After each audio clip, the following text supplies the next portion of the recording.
সুপ্রিয় দর্শক, স্বাগত জানাচ্ছি আজকের সম্পাদকীয়তে। সাথে আছি আমি মুস্তফা খন্দকার। প্রধানমন্ত্রী তারেক রহমানের নেতৃত্বাধীন বিএনপি সরকার প্রস্তাব করেছে 2026-27 অর্থবছরের বাজেট। 9,38,000 কোটি টাকার বাজেটকে সরকার অন্তর্ভুক্তিমূলক ও বিনিয়োগ বান্ধব বলে দাবি করেছে। অন্যদিকে বিরোধী দল এই বাজেটকে উচ্চাভিলাষী ও বাস্তবতা বিবর্জিত হিসেবে আখ্যা দিয়েছে। উচ্চ মূল্যস্ফীতি, দুর্বল ব্যাংকিং খাত ও বিনিয়োগ স্থবিরতার মাঝে এটি বাস্তবায়ন কতটা সম্ভব, উন্নত জনসেবা, কর্মসংস্থান ও সামাজিক সুরক্ষার প্রতিশ্রুতি থাকলেও সাধারণ মানুষের জন্য এটি কতটা স্বস্তির, জীবন যাত্রার মান বাড়বে কি, এসব প্রশ্নের উত্তর খুঁজতেই আমাদের আজকের সম্পাদকীয় স্বস্তির বাজেট। এ নিয়ে আলোচনার জন্য স্টুডিওতে উপস্থিত আছেন মোহাম্মদ শামীম কায়সার লিঙ্কন, সংসদ সদস্য বিএনপি, মাসুদ কামাল সিনিয়র সাংবাদিক এবং সার্জিস আলম মুখ্য সংগঠক উত্তরাঞ্চল এনসিপি। আপনাদের তিনজনকে স্বাগত আমাদের আজকের আলোচনায়। আমি লিঙ্কন ভাই, আপনাকে দিয়ে শুরু করতে চাই। আপনাদের সরকার এই তারেক রহমানের নেতৃত্বে প্রথমে একটা বাজেট দিল এবং এই বাজেটকে আপনার অর্থমন্ত্রী যখন ঘোষণা করেন তখন ওনাকে বলল যে অন্তর্ভুক্তিমূলক বিনিয়োগ বান্ধব। আবার বিরোধী দল বলছে যে এইটার উচ্চাভিলাষী বাস্তব বিবর্জিত। মানে কারণটা কি? জি, ধন্যবাদ। আসসালামু আলাইকুম রহমতুল্লাহ, বিসমিল্লাহ, আলহামদুলিল্লাহ, ওয়াসসালাতু ওয়াসসালামু আলা রাসূলিল্লাহি ওয়া বাদ। আপনার মাধ্যমে আপনার সমস্ত দর্শক শ্রোতা এবং আমার সহ আলোচকবৃন্দকে মাননীয় প্রধানমন্ত্রী জনাব তারেক রহমানের পক্ষ থেকে অভিনন্দন। আচ্ছা দেখুন, আমি আলহামদুলিল্লাহ আমার আজ থেকে প্রায় 20 বছর আগে 2006 সালে একটা সুযোগ হয়েছিল সংসদে যাবার। আই ওয়াজ অনলি 26 দেন। তো ওবারও আমি প্রথম অধিবেশনটা বাজেট পেয়েছিলাম 2006 সালের যে বাজেটটা। আপনি প্রথম এমপি হয়েছিলেন 2006 সালে? 6 সালে। আমার বাবা ছিলেন আচ্ছা গাইবান্ধা 4 আসন থেকে, উনি মারা যাওয়ার পরে আসন শূন্য হয়, তখন আমি উপনির্বাচনে সংসদ সদস্য নির্বাচিত হই। তো প্রথম অধিবেশনটা আমি পেয়েছিলাম বাজেট অধিবেশন। তো আমার মনে আছে, যতদূর মনে পায় সম্ভবত 96,000 কোটি টাকা প্লাস মাইনাস একটা বাজেটের সময় হয়েছিল। আজ কিন্তু প্রায় 10 গুণ, তাই না? 9,38,000 কোটি টাকা। তো যতদূর মনে পড়ে তখনকার থেকে এখনকার সবচেয়ে বড় পার্থক্যটা হলো, আমরা গতদিন যখন বাজেট অধিবেশন চলছিল, মোটামুটি মনে হয় ম্যাক্সিমাম যতগুলো প্রস্তাবনা এসেছে মাননীয় অর্থমন্ত্রী মহোদয়ের পক্ষ থেকে, আমরা দেখেছি পুরো হাউস সর্বসম্মতিক্রমে টেবিল চাপড়ে সেটাকে স্বাগত জানিয়েছে, সরকারি দল এবং বিরোধী দল, মানে দলমত নির্বিশেষে। তার মানে বোঝা যাচ্ছে এটা যে জনবান্ধব। এবং আজকে বিভিন্ন পত্রপত্রিকাগুলো এগুলো এসেছে। এবং আসলে কি, আমরা যদি বাজেটের পুরো যে বুকলেটগুলো দিয়েছে ওইটা নিতে মানে অনেক কেজি ওজন, তো এটা ওজনের সাথে এটা পড়তেও তো একটু সময় লাগবে। যদি পিন পয়েন্ট ডিসেকশন করতে যাই তাহলে কিভাবে হবে। এক পর্যায়ে এরকম বলছেন, আমি গতকাল একজনের সাথে কথা বলছিলাম, একটু মানে অনেক আশাবাদী তারা। এক পর্যায়ে বলছিলেন যে সবই তো কমায় দিল, টাকা আসবে কোথা থেকে, মানে সাধারণ মানুষের একটা ইয়ে থেকে। তো সেগুলো সব ডিসেকশন দেওয়া আছে। আমি এতটুকুই বলবো যে অনেক আশার আলো দেখছে সবাই। এবং যেহেতু সরকার দল বিরোধী দল একত্রে, এটাতে আশা করি ইনশাল্লাহ ওনারা কেন যে আসলে পরবর্তীতে রাস্তায় নামলেন, এমন অনেক সময় হতে পারে যে হয়তো ব্যানার আগে থেকে রেডি ছিল, না নেমে কি আর করা। অনেক সময় থাকে না যে আমরা নদীর উপর ব্রিজ বানাই, তো ব্রিজ আগে বানানো হয়ে গেলে নিচে নদী কাটার মতো একটা অবস্থা আর কি, এটাও হতে পারে। কিন্তু আমার মনে হচ্ছে হাউজের ভিতরে বিষয়টা এরকম ছিল না। হাউজের ভিতরে সর্বসম্মতিক্রমে বাজেটটাকে ওয়েলকাম জানানো হয়েছে। মাননীয় স্বরাষ্ট্রমন্ত্রী জনাব সাউদ্দিন সাহেব তার বক্তব্যের সময় একবার একটু রম্য করেই বলছিলেন যে আমরা এখানে তো, এটা হলো আপনার অধিবেশনের প্রথম দিনের কথা বা বোধহয় একদিন আগের কথা, তো বলছিলেন যে আমরা ভেতরে এসে একরকমই থাকি, সবাই একই থাকে, বাইরে গিয়ে যেন পরিবেশটা কেন জানি মাঝে মাঝে একটু অন্যরকম হয়ে যায়। তা আমার মনে হয় যে বিরোধী দল আসলে হাউজের ভিতরে বিষয়টা এরকম না, ওটাও চলে আসবে, ওনারা ওটা বাইরে কাউন্সিলিং করলে ইনশাল্লাহ ঠিক হয়ে যাবে। কামাল ভাই, আমি আপনার কাছে আসি। এই যে বিএনপি নির্বাচনী ইশতেহারে বলেছিল কল্যাণমুখী রাষ্ট্র করবে এবং জনবান্ধব একটা সরকার হবে, আপনি কি বাজেটে তার প্রতিফলন দেখছেন? দেখেন, আমি আসলে অর্থনীতি ভালো বুঝি না, সত্যি কথা বলতে। কি বাজেটে যে খুব ভালো বুঝি তা না, বাট অনেক দিন ধরে সাংবাদিকতা করি। বাজেট হওয়ার পর ওই বাজেটের রিপোর্ট যিনি করেন তার সঙ্গে হয়তো হেল্প করি, এটা সেটা লিখি। পরের দিন পত্রিকা যখন বের হইতো, আমি খেলে একটা জিনিসই দেখতাম যে কী কী জিনিসের দাম বাড়লো, কী কী জিনিসের দাম কমলো। এটা কিন্তু ওরা গবেষণা করে বের করে, আমি অত বুঝি না, খেলে ওটা দেখি যে কী কী জিনিসের দাম কমলো, কী কী জিনিসের বাড়লো। তো এবার সেরকম খুব বেশি দেখছি তা না, কিন্তু একটা জিনিস আমি বুঝতে পারছি যে মানে আমরা আসলে হয় কি, আমরা যারা সাধারণ মানুষ আমরা করি কি, আমাদের নিজের জীবনের কি কি প্রভাব পড়লো এটা বোঝার চেষ্টা করি। কয়েকটা জিনিস আমার এবার বাজেটটা আমার কাছে মনে হয়েছে যে এই যে একটা শ্রেণী যারা নাকি বাজেট বুঝে না কিন্তু নিজের জীবনটা বুঝে এবং নিজের জীবনের সঙ্গে বাজেটটাকে তারা মিলিয়ে নেওয়ার চেষ্টা করে, এই বাজেটটা করার সময় তারা সম্ভবত এই শ্রেণীকে মাথায় রাখছে। এটা আমার কাছে মনে হয়েছে। অনেকগুলি জায়গা ছিল খণ্ড খণ্ড খণ্ড খণ্ড জিনিস যে মানুষ হ্যাপি হয়েছে। আমি একটা ছোট্ট উদাহরণ দিয়ে বলি আপনাকে। বিভিন্ন মধ্যবিত্ত অথবা নিম্ন মধ্যবিত্ত শ্রেণী এরা কিন্তু মাঝে মাঝে কিছু সঞ্চয়পত্র কিনে, বিশেষ করে মহিলারা কিনে, তারপরে পেনশনের পর বৃদ্ধরা কিনে, প্রবীণরা কিনে। এই সঞ্চয়পত্রে উৎসে কর বলতে একটা কথা আছে। ওখানে যে মুনাফাটা পায় সেখান থেকে 10% গভর্নমেন্ট কেটে নেয়, সবারই নেয়। এখন বয়স্ক লোক, প্রবীণ লোক, ততক্ষণ ইনকাম নাই। সারা বছরে যে তার যে ইনকামটা হয়, হয়তো সেই এই মুনাফা যেটা হয় সেটা হয়তো সারা বছরে 3 লাখ টাকার কম হয়। তাহলে তার কিন্তু 1 টাকাও কর দেওয়ার কথা না। তার 3 লাখ টাকা ইনকাম হয় এখান থেকে, ইয়ের থেকে, মুনাফার থেকে। তার কিন্তু 1 টাকাও দেওয়ার কথা না। কিন্তু ধরেন 3 লাখই হয়, 3 লাখ হওয়া মানে কি, তার এখান থেকে কিন্তু 30,000 টাকা অলরেডি কেটে নিচ্ছে। তার তো করেই নাই। উৎসে কেটেছিলেন কেন? যে পরে অ্যাডজাস্ট করবেন বলে। এই টাকাটা কি কেউ ফেরত পেয়েছে? নোবডি। আমার বউ এটা নিয়ে আমাকে অনেকদিন বলছে তোমরা কিছু বলো না কেন, এই যে আমার টাকাগুলি কেটে নেয় উৎসে থেকে, আমার তো কোন নাই, আমার তো 3.5 লাখ টাকা আমি তো পাই না বছরের এখান থেকে মুনাফা, আমার তার কোনো ইনকাম নাই। তাহলে আমি কেন টাকা দেবো? ও প্রায় 34 লাখ টাকা, 34,000 টাকা মাসে দিছে, এটা আমি কেন দিব? এটা আমার ফেরত দেখ, এটা তো আমার টাকা। এইবার খুব খুশি সে, বলে কি যে দেখলাম যে উৎসে কর নাকি ফেরত দিবে। যদি সে পায়, যদি তার পাওনা হয় যে এই টাকাটা তার নেওয়া উচিত হয় নাই, তো টাকাটা ফেরত দিবে। তো এই শ্রেণীর মানুষ কিন্তু অনেক, তারা কিন্তু হ্যাপি হয়েছে। আমি বলছি এরকম যদি আপনি ছোট ছোট ছোট ছোট পকেট ধরেন, এরকম অনেক পকেট কিন্তু হ্যাপি হয়েছে এই বাজেটে। যেমন আপনার ওই আয়করের বাড়াইছে, আকার বাড়াইছে, আকার মানে 4.5 লাখ টাকার কম হলে আয়কর দিতে হবে না। হ্যাঁ, এটা পাবলিক, ভাই এটাতে কি আসে যায়, কিন্তু তাতেও কিন্তু শুনতে ভালো লাগে, পাবলিক হ্যাপি হয়েছে। ব্যাংকে আপনার যখন নাকি যে কোনো সময়, ব্যাংকে সারা বছরে যে কোনো সময় আগে যদি 3 লাখ টাকা থাকতো, তাহলে সেখান থেকে তারা একটা ট্যাক্স নিত, আবগারি শুল্ক হিসেবে নিত। ওটা এখন 4 লাখ টাকা করছে। ভাই আমার 3 লাখ টাকা কখনো থাকে না, 4 লাখ টাকা কখনো থাকবে না। কিন্তু মানুষ কিন্তু হিসাব করে, যদি কখনো 4 লাখ টাকা জমা হয়ে যায়, 3 লাখ টাকা জমা হয়ে তাহলে আবগারি শুল্ক কাটবে, ওটা কাটবে না। তো এইগুলিতে গভর্নমেন্টের খুব, যেমন আপনি আমি আমার নিজে একটা বলি, আমি সংসার চলাই কেমন করে, আমি তো কোনো চাকরি করি না, আমি এই টকশো করি, আপনারা কিছু অনারিয়াম দেন, এটা নেই। আর তার সঙ্গে আমার একটা ইউটিউবে একটা চ্যানেল আছে, ওখানে কিছু ইনকাম করি। আমি কিন্তু এটা দিয়ে সংসার চালাই। নামটা বলে দেন, সবাই জেনে যাবে। না, ওই বিজ্ঞাপনটা করতে হচ্ছে, ঠিক আছে, বিজ্ঞাপনটা করতে হচ্ছে। তো আমি সংসার চালাই। এটার উপরে কিন্তু 7.5% একটা ট্যাক্স বসাইছিল, ওটা আবার তো এই সরকারের বাজেটে এটা উঠাই নিছে। তা আমি তো পার্সোনালি হ্যাপি। মানে আমি বলতে চাচ্ছি কি, প্রত্যেকটা পকেট পকেট করে এরকম মধ্যবিত্তের জন্য অনেকগুলো পকেটে ওনারা কিছু পজিটিভ হাত রাখে। এখন এই পকেটগুলো দিয়া সামগ্রিকভাবে দেশের উন্নয়ন কতটুকু হবে না হবে, এটা অর্থনীতিবিদরা ভালো বলতে পারবেন। অর্থনীতিবিদ তো আমি না, কাজে আবার বলবে কি হ্যাঁ আপনি সব জানতেন না, আমি তো সব জানতেন না, স্বীকার করে নিচ্ছি এখন। কাজেই ওটা অর্থনীতিবিদ। যদি 15 সেকেন্ড অ্যালাউ করেন, মানে আমি মাঝখানে বলি জাস্ট ওটা সাপ্লিমেন্ট করার জন্য। দেখেন এখানে যে 3 লক্ষ টাকা, এটা শুধু ইনকাম নয়, ট্যাক্সেবল ইনকাম, মানে ইনকাম আরও বেশি ওখান থেকে, এবারে ট্যাক্সেবল 3 লক্ষ হলে তারপরে সেটা। আর সবচেয়ে বড় কথা যেটা ফেরত পাবেন, এটা আমার বাসায়ও কিন্তু একই কথা, যে আমার উৎসে কেটে নিছে। মজার ব্যাপার হলো এটা কিন্তু কারো কাছে ধর্ণা দিতে হবে না, এটা অটোমেটিক রিফান্ড হবে। সো এটা that is what is the. আচ্ছা সার্জিস সালাম, আমি আপনার কাছে আসি। আপনার শীর্ষ নেতা দলের উনি বলেছেন যে এই বাজেট বলছে চানাচুরের মতো, খেতে ভালো লাগবে কিন্তু পুষ্টিগুণ থাকবে না। তো এই বাজেটে আপনার কিসের ঘাটতি দেখছেন আপনার দল? আপনাকে অসংখ্য ধন্যবাদ।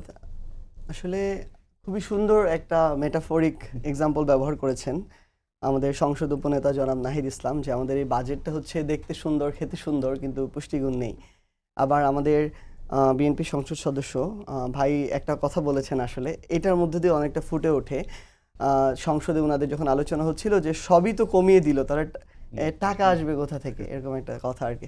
এটা কিন্তু ট্রু। আমি আজকে যখন এই বাজেট পর্যালোচনা করছিলাম, বিভিন্ন পেপারে দেখছিলাম, অধিকাংশ জায়গায় দেখা যায় যে সবকিছু আসলেই কমানো হয়েছে, কিন্তু আসলে এটা কমানোটা মাঠ পর্যায়ে অ্যাপ্লিকেবল হবে যখন এই যে বাজেটটা সরকারের 9,38,000 কোটি টাকার বাজেট, এর মধ্যে দুইটা পার্ট, একটা হচ্ছে সরকার রাজস্ব আদায় করবে 6,95,000 কোটি টাকা, আর প্রায় 2,43,000 কোটি টাকার মতো ঋণ নিবে। তাহলে এটা তখনই সম্ভব হবে যখন 6,95,000 কোটি টাকা রাজস্ব আদায় করা যাবে, এক। দ্বিতীয়ত, যখন এই 2,43,000 কোটি টাকা ঋণ নিতে পারবে। এখন এই দুইটো জায়গায় আমাদের কাছে মনে হয় এই দুইটাই বাস্তবসম্মত না।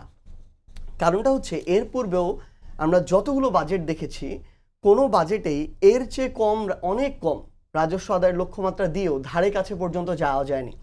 সেখানে 6,95,000 কোটি টাকা রাজস্ব আদায় কিভাবে করবে এটার কোনো পলিসি আমরা সরকারের জায়গা থেকে পাইনি। সো এটার সবচেয়ে বড় দুর্বলতা হচ্ছে এই বাজেটের, যে আমাদের কাছে সব কিছু আছে কিন্তু এটা কিভাবে হবে এই পলিসিটা সরকারের পক্ষ থেকে দেওয়া হয়নি, এক।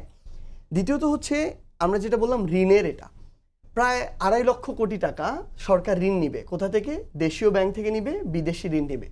এখন দেশীয় ব্যাংক থেকে যখন ঋণ নিতে যাবে, তার মানে আপনার যে ব্যাংকগুলো রয়েছে এই ব্যাংকগুলো থেকে সরকার, আমরা ইতিমধ্যে দেখেছি 4 মাসে প্রায় 50,000 কোটি টাকার উপরে লোন নিয়ে ফেলেছে। ফলে ব্যাংকগুলোতে কিন্তু টাকাটা কমে যায়। এখন ব্যাংক আসলে তাদের টাকাটা বাড়ায় কিভাবে? যখন তারা বিভিন্ন জায়গায় ইনভেস্ট করে, সেখান থেকে মুনাফা পায়, কিন্তু সেটার আপনি তো সুযোগ দিচ্ছেন না, কারণ আপনি সরকার হিসেবে সেই টাকাটা নিয়ে নিচ্ছেন। মাল্টি লেয়ারে যে ইনভেস্টমেন্টটা হয় সেটা কিন্তু ধীরে ধীরে কমে যাবে, কারণ টাকাটা সরকারই বেশিরভাগ নিয়ে নিচ্ছে। ফলশ্রুতিতে আপনার দেশের অর্থনৈতিক যে খাত, ব্যাংকিং খাত, এটা কিন্তু একটা ক্রাইসিসের মধ্যে পড়ে যাবে। আবার আপনি দেখেন বিদেশি লোনের ক্ষেত্রে, সর্বশেষ যেই লোনটা আমাদের IMF থেকে পাওয়ার কথা ছিল এই বিএনপি সরকারের শুরুতেই, সেই লোনের কিস্তিটাও তারা পায় নাই। কারণ এটা শর্ত ছিল ব্যাংকিং খাতের যে সংস্কার করতে হবে, সেই সংস্কারটা বিএনপি সরকার এসেই অন্তর্বর্তীকালীন সরকার যতটুকু করেছিল, যার কারণে তারা পাচ্ছিল, বিএনপি সরকার এসে সেটাও থামিয়ে দিল। এবং তারা তাদের মতো করে ব্যাংক রেজুলেশন অধ্যাদেশ 2025টাকে পরিবর্তন করে 26 এমন একটা করলো, যার মধ্য দিয়ে এর আগে এমন অনেকে আছে যারা ব্যাংক লুট করেছে, এসালমরা সহ অনেকেই, এসালম আসবে কিনা জানি না, কিন্তু যারা এরকম লুট করেছে তারাও যদি 7.5% তার মূলধনের অংশটা জমা দিয়ে নতুন করে শুরু করতে চায়, পরবর্তীতে আস্তে আস্তে বাকিটা পরিশোধ করে, তাহলে তারাও ফিরে আসতে পারবে। যে এতদিনের আমার কোনো আস্থার জায়গা রাখতে পারে নাই, পাচার করেছে, লুটপাট করেছে, ওই মানুষটা আবার এসে আমার ব্যাংকটাকে লুটপাট করবে এই নিশ্চয়তা তো আমি পাই না। বরং আমি তো মনে করি যে তাদের বিচারের আওতায় আনা উচিত, নতুন মানুষদেরকে সুযোগ দেওয়া উচিত। সো এখানে যখন এই সংস্কারটা করতে পারলো না সরকার, তখন কিন্তু IMF লোন দিল না। এবং আমরা এটা আশঙ্কা করছি যে এই যে প্রায় 1,10,000 কোটি টাকার মতো লোন বিদেশি ঋণ তারা পাওয়ার আশা করছে, আমরা এটাও বাস্তবসম্মত মনে করি না। সো এই জায়গা থেকে আমাদের মনে হচ্ছে এই যে একটা বিশাল বড় ঘাটতি বাজেট ইতিমধ্যেই, যেটা প্রায় 2.5 লক্ষ কোটি টাকার ঘাটতি বাজেট, এটা প্রায় 4 লক্ষ কোটি টাকার ঘাটতি বাজেটে গিয়ে পৌঁছাবে। কারণ সরকার এই যে প্রায় 6,95,000 কোটি টাকা রাজস্ব আদায়ের লক্ষ্যমাত্রা দিয়েছে, এটা আসলে খুবই টাফ। অর্থনীতিবিদরা বলছেন যে এটা 5 লক্ষ কোটি টাকা পর্যন্ত যেতে পারে। তাহলে আপনার যখন এত বড় বিশাল একটা ঘাটতি হবে, এই ঘাটতিটা আপনি কোথায় পূরণ করবেন? তখন যেটা হবে আসলে হঠাৎ করে নতুন করে বাজেট সংশোধন শুরু হবে, কাটছাট শুরু হবে। এর মধ্যে দিয়ে দেখবেন কিছু প্রজেক্ট অর্ধেক হয়ে, ভাই যেটা বললো ব্রিজ হয়েছে, রাস্তা নাই, অর্ধেক হয়ে আটকে আছে। দেখবেন কিছু প্রজেক্ট আমাদের গাজীপুরের যে রাস্তাটার মতো, দেখবেন এরকম কিছু প্রজেক্টে কাজ হতে হতে থেমে যাবে। এটা আর অন্য সরকার যদি পরিবর্তন হয়, তারা এসে আবার করবেন আমাদের যে বিষয়গুলো আর কি।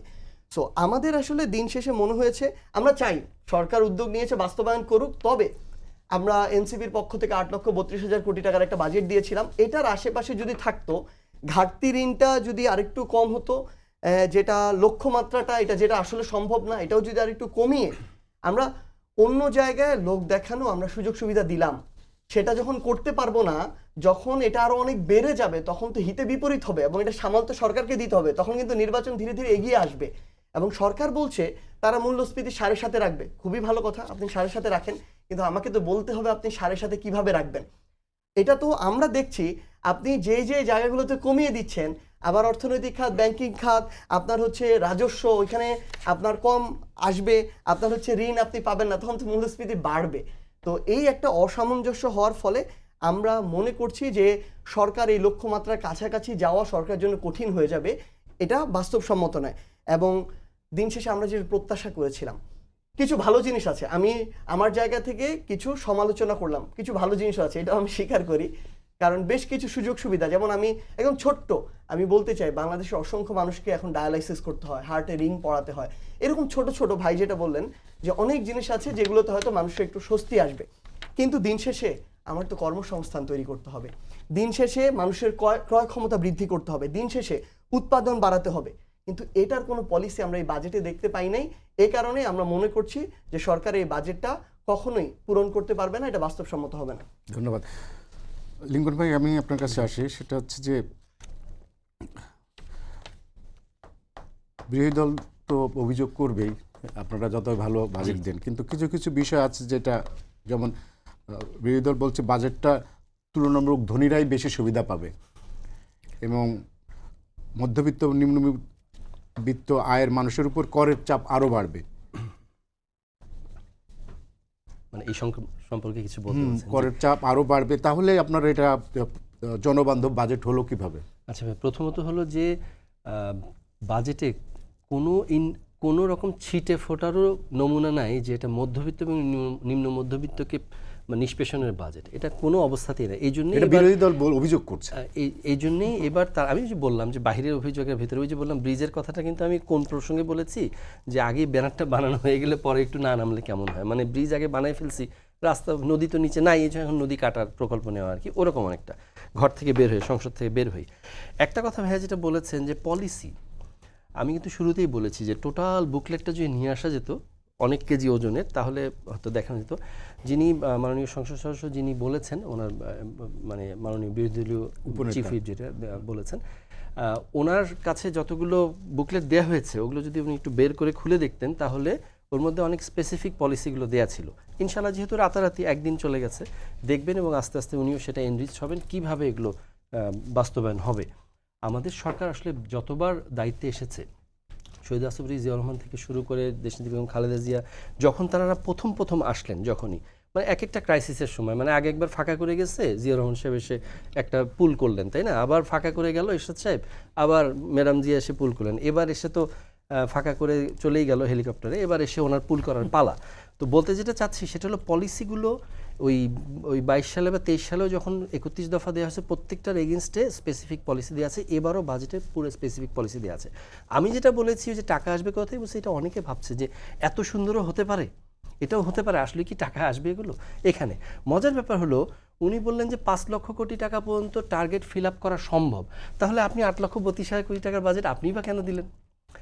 ছায়া না, আমি যাবো, এটা বলছি যে ছায়া বাজেটে আপনার থেকে আমার 1,06,000 কোটি টাকার ডিফারেন্স। তো is it a big difference যে একেবারে সব গেল এরকম না বিষয়টা। আরেকটা যেটা আমি একটু বলতে চাচ্ছি, এই আপনি দেখেন ভাই খুব সুন্দর একটা কথা বলছেন আমাদের মাসুদ কামাল ভাই, যে উনি বলেছেন যে বাজেট কি, জিডিপি কি, এগুলো নিয়ে কিন্তু আসলে সাধারণ মানুষ অতটা চিন্তা করে না। আপনি যে খুব সিম্পলি দেখেন জিডিপি যেটা গ্রস ডোমেস্টিক প্রোডাক্ট, এটা যে কনজামশন যেটা হয়, হোম কনজামশন, তারপর যেটা ইনভেস্টমেন্ট হয় আর গভর্নমেন্ট এক্সপেন্ডিচার, এগুলোর সাথে আপনার যে ট্রেড ডেফিসিটটা থাকে বা সারপ্লাস থাকুক, আমাদের এক্সপোর্টের মাইনাস ইম্পোর্ট, ইম্পোর্ট যেহেতু বেশি আমাদের ডেফিসিট, আমরা যদি এই ডেফিসিটটাকে কমাতে পারি, সারপ্লাসে যেতে পারবো কিনা আল্লাহু আলাম, আমাদের তো আশা আছে, তাহলে কিন্তু এই জিডিপিটা বাড়বে, তাই না? এই যে জিডিপি গ্রোথ বলে, তো আলটিমেটলি দেখেন যেই সময় 96,000 কোটি টাকার বাজেট দেখে আসলাম, আজকে কিন্তু 20 বছর পরে এসে 9,38,000 কোটি, 10 গুণ। তার মানে ওভার দ্য টাইম কিন্তু জিডিপি ধরা হচ্ছে 68 লক্ষ কোটি টাকা বা 70 লক্ষ কোটি টাকার আশেপাশে, যেটারই পার্সেন্টেজ নিয়ে আলোচনা হচ্ছে। তো আমি এখানে একটা জিনিসে আশাবাদী যে যেহেতু এইটা আপনাদের দেখেন বাড়ছে, কোনটা, সিগারেটের দাম বাড়ছে, তাই না? তো অনেকে একজন দেখলাম যে এরকম, আমি মনে হয় ইয়েতেই দেখলাম ভাইরাল হয়েছে, যে একটা জিনিসই ভেজাল মুক্ত ছিল, তো এটাই দাম বেড়ে গেল, তাহলে কেমন হলো? মানে বিষয়টা এরকম। তো যেটা বলতে চাচ্ছি যে আসলে এটা গরিব বা মধ্যবিত্ত মারার বাজেট কোনো অবস্থায় না, বরঞ্চ এটা সেই বান্ধব বাজেট। এবং আপনি যদি আজকেও, আমি কয়েকটা পত্রিকা দেখছিলাম আজকে, দেখতে যে আমি দেখেনি, আমি বের করি না, আমার দেশ শুরুটা কি লিখছে, উদ্যোক্তা ও তরুণ বান্ধব বাজেট। সো এটা আসলে উদ্যোক্তা কারা হয়, এটা কিন্তু এই মানে তরুণ উদ্যোক্তা তারা কারা হয়? তারা তো আসলে মধ্যবিত্ত, নিম্ন মধ্যবিত্ত এই শ্রেণীটাই কিন্তু এই উদ্যোক্তাটা হয়। তো এইটা মানে এক স্টেটমেন্টেই জিনিসটা বের হয়ে কর্মসংস্থান আসে। আসবে কিভাবে সেটার বিষয়ে কোনো- কর্মসংস্থান আপনি যদি দেখেন, খেয়াল করে দেখেন, আমাদের এখানে শিল্প এবং কৃষি নির্ভর শিল্প যেগুলো, এবং কর্মসংস্থানের ব্যাপারে যেটা 1 কোটি কর্মসংস্থানের যে লক্ষ্যমাত্রা নেওয়া আছে, এটার মধ্যে অলরেডি ফেজ বাই ফেজ পলিসিগুলো দেয়া আছে। তো আলটিমেটলি আপনার সেটা গভর্নমেন্ট রিক্রুটমেন্ট হোক, তারপরে কি বলে আপনার ম্যান পাওয়ার এক্সপোর্ট হোক, বা আপনার এখানকার যে এন্টারপ্রেনারশিপের মাধ্যমে হোক, তারপর যেসব জায়গায় আপনার ভ্যাকেন্সি আছে ওগুলোকে এনকারেজ করে হোক, এবং ভেতরের যে ইকোনমি, এই যে একটা কথা ভাই বললেন যে এখানকার যে প্রণোদনা বা যেগুলো দেওয়া হবে এতে ইনফ্লেশন বাড়বে, বিষয়টা কিন্তু এরকম না। আপনি যদি আপনি দেখবেন ইকোনমিক্স একটা আছে, যদি ব্ল্যাক মানি যদি হোম কনজামশনে যায় তাও কিন্তু ওইটা একটা সার্কুলেশন করে, কিন্তু ইনফ্লেশন বাড়ায় না। সো বেসিক্যালি ইনভেস্টমেন্ট ক্লাইমেট যদি ঠিক থাকে, ইনশাল্লাহ উদ্যোক্তারা এবং ইনভেস্টররা এখানে আগ্রহী হবে, এর মাধ্যমে আপনার কর্মসংস্থানটা তৈরি হবে ইনশাল্লাহ। কামাল ভাই, হোসেন জিল্লুর রহমান উনি বলছে যে এই বাজেট ফিল গুড, শুনতে ভালো লাগে, কিন্তু লক্ষ্য বেশি, বাস্তব কৌশল কম। এবং উনি বলছেন যে এটা বাস্তবায়ন কিভাবে করবে সেই বিষয়টাও নিয়ে এক ধরনের দ্বিধায় উনি আছেন আর কি। আমি এই কমন পিপলের মতো আরো দু একটা কথা বলি, যে আমাদের গত 10-15 বছরের বাজেট আপনি ভাবেন একবার, শেখ হাসিনার আমলে বাজেট, অন্তর্বর্তী সরকারের আমলে বাজেট এবং এই সরকারের বাজেট, আগের বাজেটগুলিতে হোসেন জিল্লুর রহমান তো জ্ঞানী লোক, অর্থনীতির লোক, কেউ কি ফিল গুড পড়ছিল? বাজেট বড় কেউ পারবে না, ধরে নিলাম কেউ তো পারে নাই। এ পর্যন্ত কোনো সরকারের কোনো বাজেট তারা কি ফুলফিল করতে পারছিল? না, পারে নাই। সবগুলি যা বলছে ওগুলি বাগাড়ম্বর ছাড়া পরবর্তীতে আর কিছু প্রমাণ হয় না। কিন্তু আমি ধরে নিলাম এটাও বাগাড়ম্বর, আমি হাইপোথেটিক্যালি ধরে নিলাম এরাও পারবে না। যেভাবে বিরোধী দল যেভাবে ব্যাখ্যা করে দেখাচ্ছে, ব্যাখ্যাগুলো কিন্তু ভালো, আমি ব্যাখ্যাগুলি কিন্তু ইগনোর করছি না, এই ব্যাখ্যাগুলি থাকা উচিত। থাকলে বরং ওনাদের একটা সতর্ক হওয়ার সুযোগ থাকবে প্রেশার গ্রুপ যে এটা কেন তারা বলতেছে, তাহলে বোধহয় পারবো না, এটা ভালো। কিন্তু ফিল গুড এই কথাটা তো আমি অনেকদিন পরে শুনলাম। আবার দেবপ্রিয় বলছে যে চিন্তার একটা আছে, কালকে বলছে। ফ্রেন্ড আমি বলি বাজেটে বুঝি না, কিন্তু বাজেট বক্তৃতা মাঝে মাঝে পড়ি টুকটাক, এমনি এমনি পড়ি, আছে না কিছু পড়ি, এটা কিন্তু পড়তেও ভালো লাগছে, সিনসিয়ারলি পড়তেছি। সুলিখিত বাজেট কিন্তু এটা, আমি এটা কিন্তু প্রশংসা করছি না, বাট সুলিখিত। মানে আমার কাছে কেন যেন মনে হয়েছে এই বাজেটটা টোটালি আমলাতান্ত্রিক বাজেট না, মানে আমলারা লিখে দিয়েছে ওনারা খালি পড়েছেন, আমার কাছে তা মনে হয় নাই। আমার কাছে এই বাজেটটা সহজবোধ্য মনে হয়েছে কিছু কিছু ক্ষেত্রে। তবে একটা কথা আমি বলি, সেটা হলো কি, আপনি যত হিসেব, বাজেটটা মানে কি, আমি কয় টাকা ইনকাম করবো আর কয় টাকা খরচ করব। ঘরে ঘরে বাজেট হয়, আমার ঘরে বাজেট আমার বউ করে এবং সে তার মতো করে করে, এবং সে এটা হিসাব করে আমার হাজব্যান্ড কত টাকা আনবে, কি আনবে না আনবে, আমি কত টাকা ব্যয় করবো, ওইভাবে হিসাব করে। তো এটাই তো গভর্নমেন্টের কাজ, এটা দেশটা কেমন চালাবে। তবে মূল যে পয়েন্টটা স্যার যিশু বললেন, এটা একটা খুবই অ্যালার্মিং পয়েন্ট। সেটা হলো কি, আপনি যদি কর্মসংস্থান করতে না পারেন তাহলে কিন্তু আপনি খরচ দেখাচ্ছেন, মানুষের জীবন কেমনে চলবে রে ভাই, মানুষ কিনবে কেমনে করে, এই পয়েন্টগুলো কিন্তু থাকতে হবে। আপনি এই যে এর জন্য বরাদ্দ রাখছেন, মানে আপনার সরকারি কর্মচারীর জন্য বাড়তি বেতন দেবেন, আপনি যেন আলাদা একটা বরাদ্দ, আলাদা একটা বরাদ্দ আপনি হিসাব করে রাখছেন, এই বরাদ্দটা আগামীতে আরো বাড়বে। এইটা বাড়লে যে দ্রব্যমূল্যের উপর একটা প্রভাব পড়বে না। তাহলে আপনার যা নাকি বেসরকারি চাকরিজীবী আছে, তারা কি আপনার লোক না? তারাও তো আপনার লোক, তারাও তো আপনাকে ভোট দিচ্ছে, যে ভোট দেয় নাই সেও তো আপনার লোক। হ্যাঁ, এখন তো সবার প্রধানমন্ত্রী, সবার লোক, তো তাদের কথা আপনি ভাবছেন? আপনি কি কোনো বেসরকারি উদ্যোক্তাকে ডেকে বলছেন যে আমি সরকারি কর্মচারীদের যেভাবে বেতন বাড়াচ্ছি আপনারা সে আনুপাতিক হারে আপনার ওদেরও বেতন বাড়ান? বলছেন আপনি? বলেন নাই কেন? বলা আপনার দায়িত্বের মধ্যে পড়ে না? পড়ে তো, করেন নাই কেন? তাহলে এই মানুষগুলো জীবনযাপন কেমনে করে যাবে, এটা কিন্তু দেখার দায়িত্ব আপনার। বিনিয়োগ হচ্ছে না, বিনিয়োগ না হওয়ার পেছনে কি দায়ী?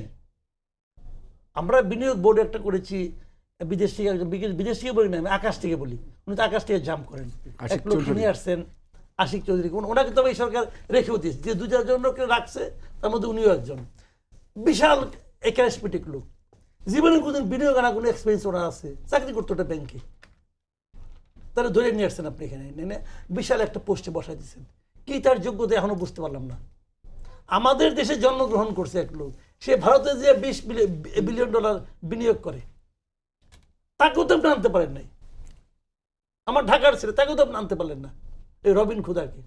তো আপনি কি করছেন? আপনি আপনার সারা জীবনের মানে এই অ্যাচিভমেন্টটা কি? ওই এরোপ্লেন থেকে জাম্প করা, এই তো ওটাই করেন। তো এখন আমাদের দেশে আপনার ভদ্রলোকে তো বোঝা উচিত কি করতেছে তারা। তো বিনিয়োগটা কোথায় ভাই? বিনিয়োগ ছাড়া হবে না। বিনিয়োগ না করলে শিল্প হবে না, শিল্প না করলে হবে না, কর্মসংস্থান হবে না। আপনি কেমন করে করবেন? তো সেই জিনিসগুলো কিন্তু জরুরি। কর্মসংস্থান না হলে ভাই একটা জাতির সামনের দিকে যাবে না রে ভাই। সেই জায়গাটা কোথায় করবেন, কিভাবে করবেন, এটা আপনাদের ব্যাপার। সেই ব্যাপারে খুব বেশি কিছু এই বাজেটে আছে এটাও আমার কাছে মনে হয় নাই। ঋণ নিবে, নতুন নেন, ঋণ আপনার হাতে পাবেন, আপনি যদি সে ইমেজ ক্রিয়েট করতে পারেন ঋণ পাবেন, কিন্তু পরবর্তী প্রশ্ন হতে আসবে ঋণ শোধ করতে পারবেন তো? শোধ করবেন কোথেকে? আপনার বৈদেশিক ঋণ তো টাকা ছাপায় শোধ করতে পারবেন না, তাই না? শোধ তো করতে হবে, কোথেকে করবেন? মানে যাই হোক, এগুলি অনেক কিছু আছে, তবে তারা বুঝবে, এটা আমরা বুঝবো না, এটা আমরা বুঝিও না। তবে আমি আশা করব সরকার এগুলি হিসাব নিকাশ করে, যেন একটা বাজেট যদি ফেল করে সবচেয়ে বড় বিপদে কে পড়বে? সরকার পড়বে। তো তাদের জন্য বুঝতে হবে আমাদের কীভাবে কী করতে হবে। আর বিরোধী দলে যে কাজটা করতেছে, আমি এবার একটা ব্যাপারে খুবই খুশি যে এই প্রথমবার মনে হয় আমার দেখা মতে, এই প্রথমবার এই যে দুইটা বিরোধী দল দুইজনেই একটা বিকল্প বাজেট তাদের মতো করে দিয়েছে, এবং এটা খুবই ইতিবাচক। মানে তারা যে বিষয়টা নিয়ে চিন্তা করতেছেন, তাদের যে একটা পরিকল্পনা আছে, এটা আমাকে মানে রীতিমতো অভিভূত করছে। কারণ আমাদের দেশে এর আগে আমি দেখিনি কখনো, হয়েছে কিনা আমি যাই না, মনে করতে পারি না। বেগম জি একবার দিছিলেন, উনি দিয়েছিলেন বিকল্প, বিকল্প যদি দিয়ে থাকেন ভালো তাহলে হলোই। তাহলে এরা যে দুইটা কাজ করছে, এবং আমি এনসিপির উপর খুবই খুশি। আমার মানে পাশে বসে আছে এই জন্য না, কিন্তু এই জন্য না, আমি খুবই খুশি। একটা নতুন দল, তাদের তো এক্সপিরিয়েন্স নাই, নতুন দল, এবং তারা সবাই তো ইয়াং। মানে ওনারা যে একটা বাজেট বিকল্প হিসেবে কল্পনা করতে পারছে, চিন্তা করতে পারছে, এটা করতে তো তাদের পরিশ্রম হয়েছে, এবং তারা এমন একটা পরিশ্রমের কাজ করছে যেখান থেকে কোনো ফল আসবে না। কারণ এই বাজেট তো বাস্তবায়িত হবে না কখনোই। ওনারা যেটা করছে, গভর্নমেন্ট যেটা করছে সেটা বাস্তবায়ন করার জন্য বলছে। তাদের নেক্সট সরকারে গেলে তারা তাদের পরিকল্পনা যে করবে, তখন তো আরেক বাস্তবতা আসবে, আরেক বাজেট আসবে। কিন্তু ওনারা যে কোনো রেজাল্ট নাই, এখান থেকে কোনো প্রাপ্তি যোগ নাই, তারপরে যেটা পরিশ্রম করছে এবং সেটা ভালো করছে তাই মনে করি। যদি আমি ডিটেল পড়ি নাই, ওটা তো পাইও নাই, কোথায় বলবো? এই যে ধরেন আপনার যদি পাই তাহলে ভালো হবে। এটা কি আপনাদের ওয়েবসাইট আছে? ওয়েবসাইট থাকলে ভালো। এই যে বাজেট নিয়ে যে জামাত ইসলামের যে কালকের যে বিক্ষোভ কর্মসূচি, এবং তারা যে বলছে যে এটা বাস্তবতা বিবর্জিত বাজেট, জনগণের কোনো কল্যাণে আসবে না। কিন্তু আমরা তো দেখছি যে সারটে নিত্যপণ্যের দাম কমানো হয়েছে, কৃষকদের সার ইসের পরে, কীটনাশকের পরে শুল্ক প্রত্যাহার করা হয়েছে। তো তারপরও সরকার, বিরোধী দল কেন এই বাজেটকে গণবিরোধী বলছে? না, এটা তারা বলবে, তাদের এটা হয়তো রাজনীতি আছে, তাদের হয়তো কোনো লজিক আছে। আমি কিন্তু চাই যে বিরোধী দলটা বেশি বেশি করে কথা বলুক। কারণ বেশি বেশি কথা বললে কি হয়, দুটা জিনিস হয়।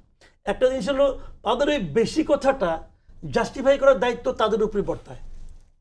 আমরা কিন্তু জিজ্ঞাসা করবো এক সময়, ভাই আপনি যে বললেন বাস্তবতা বিবর্জিত, তাহলে এটা তো বাস্তবতা বললে বাস্তবতা এখানে আছে, আপনি এই ফালতু কথাটা বললেন কেন? এক নম্বর প্রশ্ন। দুই নম্বর প্রশ্ন, তারা যখন বলে তখন সরকারি দলে কিন্তু একটা চিন্তার জায়গা খুঁজে যে কেন ওরা বললো। ওরা তো একদম মূর্খ না, সবাই তো আর ওনাদের মতো, যে আমির হামজান একজন আছেন না, ওনার মতো তো জ্ঞানী তো সবাই না, ওনার তো কিছু কিছু জ্ঞানী লোক আছে রে ভাই, আছে না? তো তারা যখন কিছু একটা বলেন, তখনও কিন্তু এখানেও কিন্তু একটা কারণ থাকতে পারে। এটা গভর্নমেন্ট পার্টি খুঁজবে, দেখবে যে কেন তারা বললো। কাজে তারা বেশি বেশি কথা বলুক, এটা আমি চাই, কিন্তু বিশৃঙ্খলা না করলেই হয়। সাজিদ আলম, বিএনপির মহাসচিব এবং স্থানীয় সরকার মন্ত্রী বলেছেন যে এইটা অনেকদিন পরে অর্থনীতিকে গণতান্ত্রিক কাঠামোর মধ্যে আনার একটা বাজেট দিয়েছে, এবং ওনার হিসাবে মিলছে না বিরোধী দল কেন এত সুন্দর একটা বাজেটকে কেন বিরোধিতা করছে। এবং আরেকটা প্রশ্ন হচ্ছে, সরকার কিন্তু বাজেটে কালো টাকা সাদা করার কোনো সুযোগ রাখেনি। এই বিষয়গুলোকে আপনি কিভাবে দেখছেন? না, প্রথমত হচ্ছে খুব স্বাভাবিকভাবে তিনি ক্ষমতাসীন দলের মহাসচিব, তিনি তো বলবেনই গণতান্ত্রিক অর্থনৈতিক বাজেট এরকম কিছু। কিন্তু আসলে আমরা তখনই এখানে এই বাজেটে ডেমোক্রেসি দেখব, আমরা তখনই বাজেটে গুড গভর্নেন্স দেখব বা সুশাসন দেখব বা স্বচ্ছতা দেখব, বাস্তবায়নযোগ্য মনে করব যখন আমরা ঠিক ওই পলিসিগুলো দেখতে চাইবো, যেই পলিসিগুলা বা ওই পলিসিগুলো পাবো যেই পলিসিগুলার কারণে এতদিন ধরে আসলে আমরা একটা ক্ষতির মানে যেই পলিসিগুলো না থাকার কারণে ক্ষতির মধ্য দিয়ে গিয়েছি, এবং ভালো ভালো যেই পলিসিগুলোকে পাত্তা না দিয়ে জাস্ট লুটপাটের একটা অর্থনীতি করে রাখা হয়েছিল এতদিন ধরে। আপনি দেখেন মানে আমরা আসলে সরকারকে একদম তীক্ষ্ণ প্রশ্নবাণে জর্জরিত করব, এটা আমরা মোটামুটি মেন্টালি আমরা প্রিপেয়ার্ড, এটা আমরা করবই, কিন্তু ইলজিক্যাল না, লজিক্যালি। যেমন আমি আমার এই সরকারের কাছে আমাকে তার পলিসি দিতে হবে, এই যে এত লক্ষ কোটি টাকা পাচার হয়ে গেল, কোন পলিসিতে সেই টাকাগুলো ফিরিয়ে আনবে, আমাকে পলিসি দিতে হবে আগামীতে তার যে দলীয় এমপি মন্ত্রী কিংবা অন্য যে কেউ হোক তাদেরকে ব্যবহার করে আর যে পাচার করতে পারবে না, এটার জন্য তারা কোন পলিসি রাখছে। কারণ এই যে ফুটা যদি ঝুরি হয়, তাহলে যতই বিভিন্ন জায়গা থেকে রাজস্ব আনুক আর ঋণ আনুক, ঝুরি যদি ফুটা হয় তাহলে অর্থনীতি কোনোদিন ঠিক থাকবে না। আসলে এইভাবে যদি পাচার হতে থাকে, আমাকে তাদের পলিসি দিতে হবে। এই সংসদে বিএনপির সংসদ সদস্য কয়েকজন মিলে প্রায় 3,000 কোটি টাকার বেশি ঋণ খেলাপি, আমাকে বলতে হবে যে এটা তারা কবের মধ্যে এই টাকাগুলো পরিশোধ করবে, কিভাবে পরিশোধ করবে। বিগত 4 মাসে আমরা এই ধরনের কোনো পলিসি লক্ষ্য করি নাই। আপনি দেখবেন, আপনি এই টকশোটা গ্রামের হাজার হাজার মানুষ ছোট্ট একটা চায়ের দোকানে বসে এই টকশোটা দেখছে। আমরা যখন গ্রামে যাই এই দৃশ্য দেখি। আপনি গ্রাম পর্যায়ে যান, একটা শ্রেণীর মানুষের টাকা অনেক বেড়েছে, আবার একটা শ্রেণী যেটা অনেক বড়, মানে এই শ্রেণীর মানুষটার টাকা কমেছে হাতে। যারা গরিব মানুষ তারা আরও গরিব হয়েছে। অল্প একটা শ্রেণী, হইতে পারে 5%, হইতে পারে আরও কম বেশি, এই শ্রেণীটার কাছে টাকা অনেক বেড়ে গিয়েছে। এবং মধ্যবিত্ত যারা আমরা আগে বলতাম যে আমরা মধ্যবিত্ত মিডল ক্লাস, ওনারা এখন মনে মনে জানে ওনারা এখন মিডল ক্লাস না, ওনারা নিম্নবিত্ত কিংবা ওনারা হচ্ছে নিম্ন মধ্যবিত্ত, কিন্তু মনের শান্তির জন্য ওনারা বলে ওনারা মধ্যবিত্ত।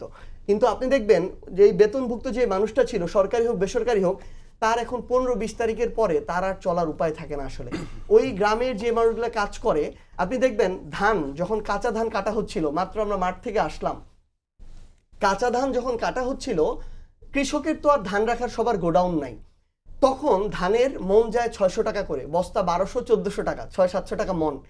কিন্তু যখন কাঁচা ধান বিক্রি হয়ে গেল তার 7 দিন 10 দিন পরে এখন কিন্তু বস্তা 2000 হয়ে গিয়েছে, মন 1000। তাহলে এই লাভটা কিন্তু কৃষক পাচ্ছে না। এই মাত্র 7 দিন 10 দিন 15 দিন যারা নিজেদের গোডাউন তৈরি করে মধ্যস্বত্বভোগী গোষ্ঠীটা নিজের গোডাউন রাখতে পারলো, লাভটা তারা পাচ্ছে। তাহলে আমার তো কৃষক ক্ষতিগ্রস্ত হচ্ছে, কৃষকের ওই মূল্যটা তো নির্ধারণ করতে হবে। তাহলে আমাকে এই সরকারকে পলিসি দিতে হবে যে কিভাবে এই যে অর্থনীতিটা, এটা সবার জন্য মানে বেঁচে থাকার অর্থনীতি হবে, খালি একটা গোষ্ঠীর জন্য হবে না।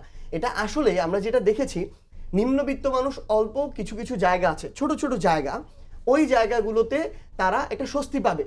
কিন্তু এটা বেশি স্বস্তি হচ্ছে যারা বড় বড় ব্যবসায়ী তাদের জন্য। এবং দেখেন, আপনি ধরেন একটা মানুষ, নিম্নবিত্ত মানুষ, তার ডায়ালাইসিস দরকার, আপনি সেখানে ধরেন ট্যাক্সটা কমাই দিলেন। কারা হার্টে রিং পরানো দরকার, আপনি সেখানে ট্যাক্সটা কমাই দিলেন। কিন্তু এই জিনিসটা ফেস করে কতজন মানুষ? গ্রামের যে মানুষরা 10%, 20%, এর বেশি তো না। তাহলে বাকি যে মানুষগুলো, আমরা অ্যাজ এ হোল সবাই, আমরা কিন্তু একটা পুরো দেশের অর্থনৈতিক অবস্থাটা কীরকম এটার দ্বারা আমরা প্রভাবিত হব। এই দেশে যদি ঋণ খেলাপি বেড়ে যায়, অর্থ পাচার বেড়ে যায়, চাঁদাবাজি বেড়ে যায়, এটার জন্য কিন্তু আমার সিঙ্গেল প্রত্যেকটা মানুষ ক্ষতিগ্রস্ত হবে। সো আমি ওই গভর্নেন্সটা, গুড গভর্নেন্সটা চাচ্ছি। কিন্তু আমরা যে জিনিসটা আসলে দেখতে পাচ্ছি, আপনি দেখেন, প্রথমেই সরকার আসার সাথে সাথে আমাদের জ্বালানি মন্ত্রী বলল 2 বছরে তারা কোনো জ্বালানির দাম বৃদ্ধি করবে না। আমরা দেখলাম 4 মাস যেতে না যেতে 2 বার বৃদ্ধি করেছে। এর প্রভাব প্রত্যেকটা জায়গায় পড়বে, কারণ এই জ্বালানির দাম বৃদ্ধির সাথে উৎপাদন, বন্টন, বিপণন, শিল্প কারখানা, সার থেকে শুরু করে সবকিছু সম্পর্ক আছে। তাহলে যখন এই প্রত্যেকটা জায়গায় দাম বাড়বে, আপনি মুদ্রাস্ফীতি কি দিয়ে কমাবেন? এখন সরকার দাম না বাড়িয়ে কি করবে? মিডল ইস্টের যে এই যে যুদ্ধটা তো সরকারকে মানে আরব সরকার উত্তরাধিকার সূত্রে পেয়েছে, সরকার তো আর না না না, এটা এই যে এটা আমরা সরকারকে, আমরা যেটা বলছি এটা আসলে সরকারকে ছেড়ে দেয় আর কি, এটা দায় সারা। সরকার এই 4 মাসের মধ্যে আপনি বিশ্ববাজারে তেল এত দাম বাড়ে নাই যে আপনার 20 থেকে 30% দাম বাড়াইতে হবে। এবং সরকার এখানে কূটনৈতিকভাবে ফেইল করেছে। না হলে কেন আমার হরমুজ প্রণালীতে, যেখানে দেশ হচ্ছে ইরান, যারা এটা নিয়ন্ত্রণ করছে, তাদের সাথে তো আমার ওই বন্ধুত্বপূর্ণ সম্পর্ক আছে, তাহলে আমি কোন জায়গায় ফেইল করলাম? তারা তো অনেক দেশে জাহাজ যেতে দিয়েছে, আমার দেশে জাহাজ কেন আটকে দিল? কারণ যখন ইরানের একটা দেশে প্রথম আক্রমণ করে দেশের সর্বোচ্চ নেতাদেরকে হত্যা করা হয়, আমি বিএনপি সরকার হিসেবে ইরানের অ্যাম্বাসিতে গিয়ে তাদেরকে সমবেদনা জানাইতে পারি নাই। যখন এইখানে একটা দেশের মানে প্রধানকে, সার্বভৌম একটা দেশের প্রধানকে এভাবে হত্যা করা হইলো, তখন আমি রাষ্ট্রীয়ভাবে আমার একটা প্রেস রিলিজ দিতে পারি নাই সরকারের ফরেন মিনিস্ট্রির পক্ষ থেকে। এবং যেটাও দেয়া হয়েছে একটা, এটা হচ্ছে নতজানু, যারা আক্রমণ করেছে তাদের পক্ষে গিয়েছে। সো এটার কারণে তারা আটকে দিয়েছে। তাহলে এখানে কূটনীতির একটা ব্যর্থতা আছে। এবং যেটুকু বেড়েছিল এটা কিন্তু আবার পরে কমে এসেছে। সর্বোচ্চ 5% বাড়ানো যেত। আপনি দেখেন ভারতে 2 থেকে 3% মাত্র দাম বেড়েছে, তাহলে আমার 25 থেকে 30% বাড়ানো হলো। আপনি দেখেন এলপিজি গ্যাসের দাম প্রায় 30% উপরে বাড়ানো হলো, 600 টাকা, 1200 থেকে 1800 হয়ে গেল। আপনি দেখেন বিদ্যুতের দাম আবার এখানেও প্রায় 20%, 18 থেকে 20%-এর মতো বিদ্যুতের দাম বাড়লো। তো সমস্যা হচ্ছে এই যে জিনিসগুলো, যেগুলোর সাথে মানুষের প্রত্যেক দিনের লাইফ ইনক্লুডেড, দেশের অর্থনীতি পরিচালনা সবকিছু ইনক্লুডেড, সবকিছু বাড়লো। আর আপনি আমাকে যদি বলেন আপনার মুদ্রাস্ফীতি কমে যাবে, আপনি সব জায়গায় ছাড় দিবেন, ভাই ছাড় দেওয়ার জন্য তো আপনার টাকাটা লাগবে। তাহলে ওই টাকাটা আপনি কোথা থেকে ম্যানেজ করবেন এটাও আপনি আমাকে বলেন, কিন্তু এটা আপনি কোথাও বলতে পারতেছেন না। সো আমাদের এটাই আশঙ্কার জায়গা। এবং এই জায়গাটাতে আমরা সরকারকে আজকে শুরুর দিনে আমরা সতর্ক করে দিতে চাচ্ছি, কারণ দিন শেষে ভুক্তভোগী ভাই যেটা বললো, শুধু সরকার হবে না, ভুক্তভোগী আমাদের প্রত্যেকটা মানুষকে হইতে হবে, বাংলাদেশকে হইতে হবে। লিঙ্কন ভাই, সার্জিস আলম যেসব বিষয়গুলো তুললো, আপনাদের সরকারের বিরুদ্ধে কূটনৈতিক ব্যর্থতা, তারপর প্রতিশ্রুতি দিয়ে প্রতিশ্রুতি রক্ষা না করা, এই বিষয়গুলো কি সরকারকে বিব্রত কিনা? আমি আপনাকে ধন্যবাদ যে আপনি নতুন একটা মানে সেক্টরে আবার চলে যাননি। আমি চাচ্ছিলাম যে কথাগুলো একটু উত্তর দিতে পারলে সুবিধা হতো। আলহামদুলিল্লাহ। প্রথম কথা হলো যে জ্বালানির বিষয়টা যে বললেন, দেখুন এই জ্বালানির উনি মাঝে মাঝে কিছু স্ট্যাটিস্টিক্স দিচ্ছেন। স্ট্যাটিস্টিক্সগুলো আসলে বলছেন 25%, 30% বিষয়গুলো দেখেন। 130 টাকায় 5 টাকা বাড়া মানে কি 25% কিনা আমি জানি না, এটা আসলে সিম্পল ম্যাথ। বা 135 টাকায় 5 টাকা বাড়া, একটা एग्जांपल দিই, অকটেন ছিল 120 টাকা, এখন 145 টাকা। ভাই 120 টাকা অকটেন কবে ছিল লাস্ট? আমার 120 টাকা ছিল, 4 মাস আগে 120 টাকা ছিল। 120 ছিল কি? 130 মনে হয় ছিল। আমি এখনই দেখাচ্ছি, আপনি বলেন। ঠিক আছে, এটা কি আপনার মানে 122 টাকা 122 টাকা ছিল, 22 বা 25 প্রথমে ছিল, আবার কমিয়ে 22 ছিল। তো 25% বা 30% কি বিষয়টা? 120-এর 25% মানে 40 টাকা বেড়ে যাওয়া আর কি। যাই হোক, এনিওয়ে তাহলে 160 হওয়ার কথা। এনিওয়ে এরকম কিছু ব্যাপার আছে। দ্বিতীয় বিষয় হলো যে আপনার এই জ্বালানির বিষয়টা, এটা ধরেন যুদ্ধের যে ব্যাপারটা, আপনি এটা খেয়াল করে দেখবেন যে ঠিক যে সময় ইরিগেশন চলতেছে ওই সময় কিন্তু গভর্নমেন্ট এটা করে নাই, সে নিজের উপর লোডটা নিছে। আপনি পার্শ্ববর্তী দেশগুলো দেখেন, পাকিস্তান দেখেন, শ্রীলঙ্কা দেখেন, নেপাল বা আশেপাশের যে দেশগুলো, আপনি যদি এদিককার এটার এফেক্টেড ইয়েগুলো দেখেন, ওরা কিন্তু ইমিডিয়েটলি আফটার ওয়ার, মানে ইনিশিয়েটিং দ্য ওয়ার, তখনই কিন্তু তারা এটা করেছে। আমরা কিন্তু তা করি নাই। উই টুক দ্য পেইন যে ঠিক আছে ইরিগেশনটা হয়ে যাক, তারপরে গিয়ে বাধ্য হয়ে যখন বাড়াতে হয়েছে তখন এটা হয়েছে। এটা হলো একটা বিষয়। কিন্তু ওই যে সার্জিস আলম যেটা বললেন যে 2 বছর বাড়ানো হবে না, এই প্রতিশ্রুতি, এরকম কোনো প্রতিশ্রুতি আপনাদের সরকার প্রোডিউসারও ভারতের বিষয় জি বলেন না, যে উনি যে বাংলাদেশের বললেন জ্বালানি মন্ত্রী বলেছিল আর কি, 2 বছর বাড়ানো হবে না, কিন্তু আচ্ছা এবার আসি। আমি তো বললাম এটা কি কারণে বাড়াতে হয়েছে, তো বললাম। এরপরে যেটা বিদ্যুতের বিষয়টা যেটা আসছে, দেখেন বিদ্যুতের যে লাস্টের যে প্রাইসটা বাড়ানো হয়েছে, এর মধ্যে 65% যারা কনজামশন করে, তার মধ্যে টোটাল কনজামশন 65% কনজিউমারদের 1 টাকাও বাড়েনি। না না না, প্রথম যে 65 মানে 75 ইউনিট পর্যন্ত যারা ব্যবহার করে, এটা হলো টোটাল কনজিউমারের 65% কনজিউমার। আমি আপনাকে স্ট্যাটিস্টিক্স দিচ্ছি, আমি এমনি যে ঢালাও যে একটা পার্সেন্টেজ বলবো তা না। এরপরে যেটা হয়েছে, কয়েকটা স্ল্যাব আছে, এরপরে একটা স্ল্যাবে 1 টাকা 30 পয়সা, এরপরে 1 টাকা 31 পয়সা, 1 টাকা 68 পয়সা, তারপর লাস্টে 1% যারা কনজিউমার, যারা ড্যাম রিচ, তাদের জন্য 17 টাকা বাড়ানো হয়েছে ইউনিটে, মানে ওই ইউনিটের পরে গেলে। বিষয়টা হলো এইরকম। আর এরপরে দেখেন একটা কথা যেরকম আসলো যে ইনফ্লেশন হবে বা দিস দ্যাট, আমি তো আগেও বলেছি যে টাকা যখন ভেতরে সার্কুলেট করে, আপনার মেগা প্রজেক্ট দিয়ে গভর্নমেন্ট এক্সপেন্ডিচার বাড়িয়ে ওইটা দিয়ে আপনি যদি আপনার মানে লোন করে ফান্ডিং করেন, ওইটা দিয়ে কিন্তু আপনার ইনফ্লেশন হবে। কিন্তু আপনি যখন ওয়েলফেয়ারে দিবেন, যেটা সে আবার রিইনভেস্ট করবে। একটা মাকে যখন আপনি ফ্যামিলি কার্ডে 2,500 টাকা দিবেন, তার মানে এক্সিস্টিং যে তার ফ্যামিলিতে যে এক্সিস্টিং ইনকাম আছে, বাকিটা সে কিন্তু আরেকটা কোনো একটা জায়গায় সে কাজে লাগাবে। সে হয়তো বাচ্চার জন্য একটা কিছু করবে, পাশাপাশি কোনো একটা সেলাইয়ের কিছু করবে, কোনো একটা উদ্যোগে সে যাবে। তো যখন ভেতরে সার্কুলেট করে তখন কিন্তু ওইটা আপনার ইনফ্লেশন বাড়ায় না, বরং তখন ওটা আরও কর্মসংস্থান এবং আপনার ইকোনমিকে আরও বুস্ট করে। আচ্ছা, এখানে আরেকটা বিষয়ে ভাইয়া মনে হয় কথায় বলছিলেন যে পলিসি। আমি তো শুরুতে আমি অলরেডি উত্তর দিয়েছি ভাই, আপনার কাছে পুরো একটা বুকলেট আছে, ওখানে মোটা দাগের পলিসিগুলো দেওয়া আছে, ওগুলো একটু দেখে নিয়ে আমরা আরেকদিন বসতে পারবো। পলিসি নাই বিষয়টা এরকম। বিএনপি 31 দফার যেরকম পলিসি দিয়েছে, এর পলিসিও মানে পেন অ্যান্ড পেপারসে দেয়া আছে। আচ্ছা, এবার একটা জিনিস দেখেন, এখানে একটা কথা আসছে যে মানে আমরা একটা মডেল তৈরি করা, যে সে ফর এক্সাম্পল এটা পারবো না। দেখেন আমাদের ইনকামবেন্ট গভর্নমেন্টও কিন্তু প্রায় 1.5 বছর সময় পেয়েছে। তো ওনারা কি মডেল দিয়ে গেছেন, এবং ইনকামবেন্ট গভর্নমেন্ট মোটামুটি মানে কারা মোটামুটি নিয়ন্ত্রণ করতেন এটা দেশ ও জাতি জানে। তো তারাও কি কিছু মডেল দিয়ে আমাদের কি দিতে পেরেছেন বা কি পলিসি দিতে পেরেছেন? এই ব্যাংকগুলোর ব্যাপারে, ব্যাংকের ব্যাপারে কথা বলেছেন। দেখেন ব্যাংকের ব্যাপারে কথা বলতে গেলে লম্বা কথা আসে।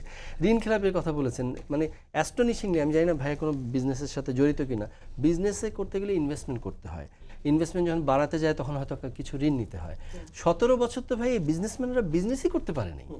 তো 17 বছর তো বিজনেস করতে পারে না, সে কীভাবে ঋণ শোধ করবে? সে কারণে এই ঋণ খেলাপিদের, আপনি যাদেরকে ঋণ খেলাপি বলছেন, তারা হয়তো রিস্কেজুল করে আইনের আওতায় এসেই তো তারপরে ইলেকশনে এসেছে, তাই না?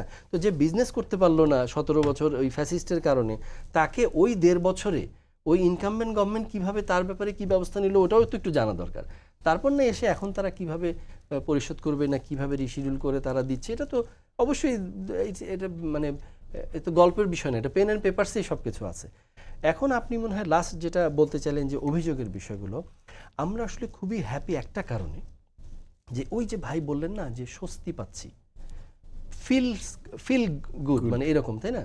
তো এইটা একটা খুবই আশাব্যঞ্জক একটা বিষয়, যেটা খুবই আশানুরূপ, যে আমরা যেহেতু স্বস্তিটা দিতে পেরেছি মানে ডে ওয়ানে, আশা করছি ইনশাল্লাহ ওভার টাইম আসুক। কেবল তো 3 মাস 3.5 মাস গেল, ইনশাল্লাহ আমরা ওভার টাইম, দেখেন আপনার যে কয়টা কমিটমেন্ট দেওয়া হয়েছিল তার মধ্যে কোনোটায় 41,000, কোনোটায় 42,000, কোনোটায় প্রায় লাখের কাছাকাছি, এক একটা আপনি কৃষি কার্ড বলেন, ফ্যামিলি কার্ড বলেন, এগুলো প্রত্যেকটা জায়গায় pilot project already has been taken care of, এবং এটার বাকিগুলোরও রূপরেখা দেওয়া হয়েছে যে প্রথম অর্থ বছরে কত লাখ পর্যন্ত গিয়ে এটা সেবাটা পাবে। সো যেহেতু মানে স্বস্তি পাচ্ছেন এবং কাজগুলো শুরু হয়েছে, ইনশাল্লাহ আলহামদুলিল্লাহ ইনশাল্লাহ হবে। ভাই আমি একটু অ্যাড করি জাস্ট ভাইয়ের কথা, কয়েকটা জাস্ট তথ্য। প্রথমত হচ্ছে জ্বালানিতে আমাদের পেট্রোল, অকটেন, ডিজেল, এগুলোতে জ্বালানির মূল্য বৃদ্ধি পেয়েছে 20 থেকে 25%, ধরেন 120 থেকে 145, এখানে 20% প্লাস, এরকম আর কি তিনটাতে। এলপিজি এবং গ্যাসের ক্ষেত্রে এটা প্রায় 30% প্লাস, 1200-র মতো ছিল অন্তর্বর্তীকালীন সরকারের শেষ সময়, এখন বর্তমানে 1800-র মতো, প্রায় 3 ভাগের 1 ভাগ বেড়েছে। বিদ্যুৎ বেড়েছে 16 থেকে 18% মূল্যটা ইউনিট প্রতি আর কি, গ্রাহক পর্যায়ে 16% আর 18% হচ্ছে বিজনেস পর্যায়ে আর কি। ভাই যেটা বললেন এটা একটা জিনিস, যে 0 থেকে 50 এবং 0 থেকে 75 ইউনিট যারা ব্যবহার করেন তাদের ওই জায়গায় পূর্বের ওই ইউনিটটা আছে, মূল্যটা ওইটা বাড়ানো হয় নাই। কিন্তু একটা জিনিস আপনি দেখেন, ধরেন একজন একদম গ্রামের কৃষক যে 50 ইউনিট ব্যবহার করে, সে বিদ্যুৎ বিল তাহলে কত দেয়? ধরেন 8-50-এ হচ্ছে 400 টাকার মতো বিদ্যুৎ বিল দেয়, গেল মাসে 400 টাকা বিদ্যুৎ বিল দেয়। এখন ওই কৃষক সকালে ঘুম থেকে উঠে মনে করেন যেই একটা বাহনে করে, যে কোনো বাহন, অটো হোক, ভ্যান হোক, যাই হোক না কেন, যে বাহনটাতে করে যায়, ওই বাহনটা যদি বিদ্যুতের চার্জ ব্যবহার করে, যে কোনো জ্বালানি ব্যবহার করে, সেটার দাম বৃদ্ধি পেয়েছে।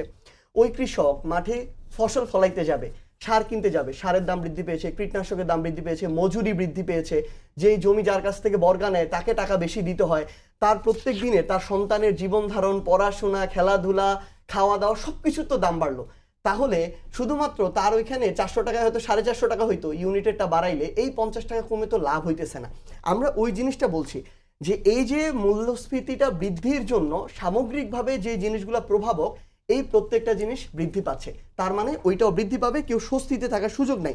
আরেকটা জিনিস হচ্ছে বিএনপি, ধরেন ভাই যেটা বললেন, আমিও ওই পলিসিগুলো দেখছিলাম, আসলে এই পলিসিগুলো হচ্ছে এর আগে যেরকম অলমোস্ট গতানুগতিক ছিল, ওই গতানুগতিক পলিসি।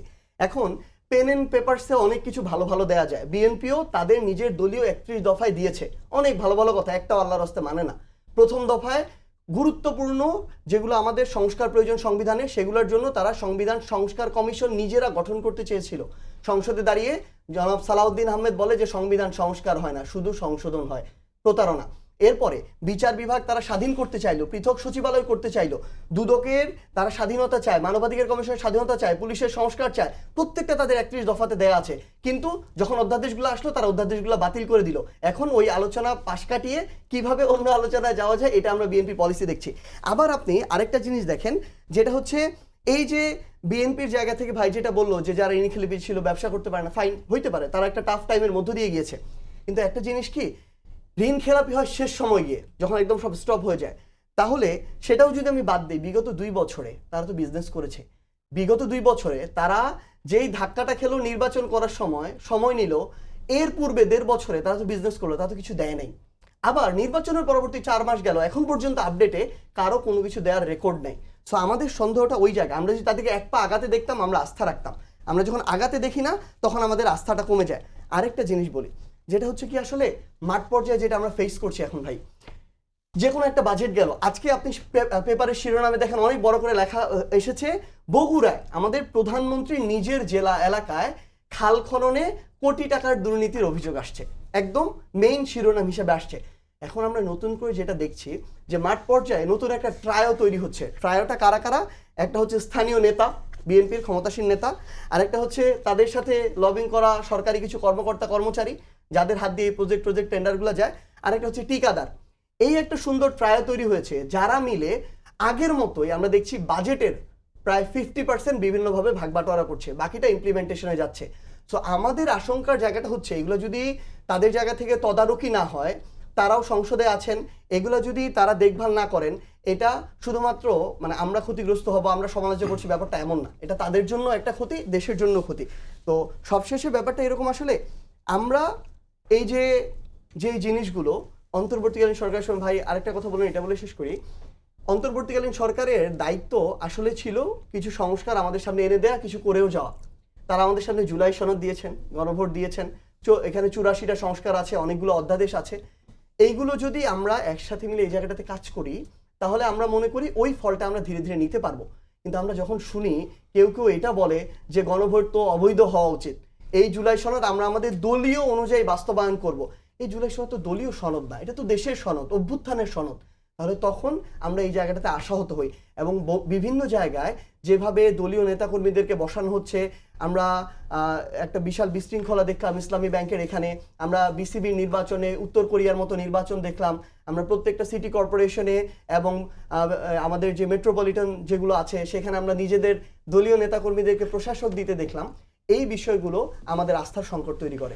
কামাল ভাই, এই যে সরকার অনেক কিছুই ভালো করছে, কিন্তু কিছু কিছু বিষয় নিয়ে আসলেই প্রশ্ন আছে আপনার। যেমন আপনারা এখনও পর্যন্ত আপনি যদি দুর্নীতির বিরুদ্ধে আপনার জিরো টলারেন্স থাকে, দুদক কিন্তু এখনও গঠন হয়নি, সেই ভাঙা দুদকই আছে। তারপরে আপনার মানবাধিকার কমিশন, আপনি যদি গুড গভর্নমেন্ট চান, মানবাধিকার কমিশন নাই। তো এই বিষয়গুলো কেন সরকার দ্রুত করছে না এবং সিরিয়াসলি নিচ্ছে না, আপনার কাছে কি মনে হয়? আমি এগুলো বলবো, বলার আগে একটু, যেহেতু এখানে জ্বালানি তেল নিয়ে একটু মোটামুটি বাহাস হইলো, তো এই ফাঁকে আমি এখন তো খুব সহজ হয়ে গেছি, চট করে কিন্তু গুগলে সার্চ করা যায়। আমাদের জ্বালানি তেলের দাম, মানে পেট্রোল ডিজেল, এটা তুলনামূলকভাবে সারা দুনিয়ার তুলনায় বেশি না, একদমই বেশি না। কারণ আমাদের এটা একটা অটোমেশনের মাধ্যমে কিন্তু দাম নির্ধারিত হয়। সারা বিশ্ববাজারে কী দাম আছে এর সঙ্গে তুলনা করে প্রতিনিয়ত চেঞ্জ হয়। আমাদের এখানে এই সিস্টেম চালু হয়েছে, এটা খুব পজিটিভ। ভারতের তুলনায় আমাদের জ্বালানি তেলের দাম কম। আমি এখানে হিসাবটা দেখলাম, আমাদের এখানে পেট্রোলের দাম হলো 140 টাকা, ভারতে হলো 102 থেকে 111 রুপি, মানে স্টেট টু স্টেট ভ্যারি করে, কারণ ওদের আবার জিএসটি আছে, স্টেটের একটা ট্যাক্স আছে, যে কারণে ভ্যারি করে। ওইটা যদি আমাদের টাকায় কনভার্ট করি, ওদের হয় সর্বনিম্ন 145 আর সর্বোচ্চ 158 টাকা, আমাদের হলো 140 পেট্রোলের দাম। এটা হচ্ছে বড় কথা, হলো ডিজেলটা, এটা মোর ইম্পর্টেন্ট। ডিজেল ওদের দাম হলো 95 টাকা 20 পয়সার থেকে 97 টাকা 80 পয়সা। মানে যেমন আপনার দিল্লিতে 95 টাকা 20 পয়সা, আবার মুম্বাইয়ে 97 টাকা 80 পয়সা, মানে ডিজেল। ওটা আমাদের টাকায় কনভার্ট করলে সর্বনিম্ন 135 টাকা এবং সর্বোচ্চ 140 টাকা, যেখানে আমাদের ডিজেলের দাম হলো 115 টাকা। আমরা কম আমরা ওদের চেয়ে কম, আমাদের বলবো একটা লাইন অ্যাড করি শুধু, মানে তুলনামূলক এখন যদি আমরা দেশ ওয়াইজ চিন্তা করি কম আছে, কিন্তু সমস্যাটা যে জায়গায় আমরা বলছি, মানে এই যে সংকটটা গেল একটা বৈশ্বিক সংকট, এটার পরে ভারতে দাম বেড়েছে 2 রুপি 3 রুপি স্টেট ভেদে, বাংলাদেশে দাম বেড়েছে 20 টাকা 25 টাকা। এই জায়গায় আমরা আগে সাবসিডি দিতাম বেশি। আমার সময় কম, আপনি 2 মিনিটে শেষ করতে হবে। 2 মিনিটে শেষ করেন। 2 মিনিটে শেষ করি। দেখেন, আমি এই সরকারের কাছ থেকে আমি যে সবচেয়ে বেশি আশা করি, একটা গুড গভর্নেন্সের সবচেয়ে বড় বৈশিষ্ট্য আমি যেটা মনে করি, দুর্নীতি কমানো, দুর্নীতি নিয়ন্ত্রণ করা, দুর্নীতিবাজদেরকে ধরে সাজা দেওয়া, এটা খুব গুরুত্বপূর্ণ। এই সরকারের সবচেয়ে বড় ব্যর্থতা যদি আপনি আমাকে বলেন, সেটা হলো 4 মাস হয়ে গেল তারা দুদকটাকে গঠনই করতে পারলো না। এটা খুবই আনফর্চুনেট। আগে যে দুদকটা ছিল অন্তর্বর্তীকালীন সরকার আমলে, তারা যখন সবাই একযোগে পদত্যাগ করলো, তখন এটা কিন্তু স্পষ্ট যে সরকারই যাদের পদত্যাগ করতে বলেছে। তার মানে সরকার লোক নিজের লোক রেডি না করে পদত্যাগ করতে তো বলছে। আপনি তাকে পদত্যাগ করে নৌকা খালি করে দিলেন। একজন লোক নৌকা চালাচ্ছে, ভালো চালাচ্ছে না, বলে ভাই তুমি তো চালাচ্ছ না ভালো, তো ওদেরকে তুমি নেমে যাও, ওরা ঝাঁপ দিয়ে নদীতে নেমে গেল, তো নৌকা এখন ধরবে কে? এখন তো নৌকা খালি ঘুরে। তো আপনি আরেকজন মানে মাঝি ঠিক না করে ওদেরকে নামাই দিলেন কেন? তো ওরা চলতো, কিছু না চলাতে চলতো।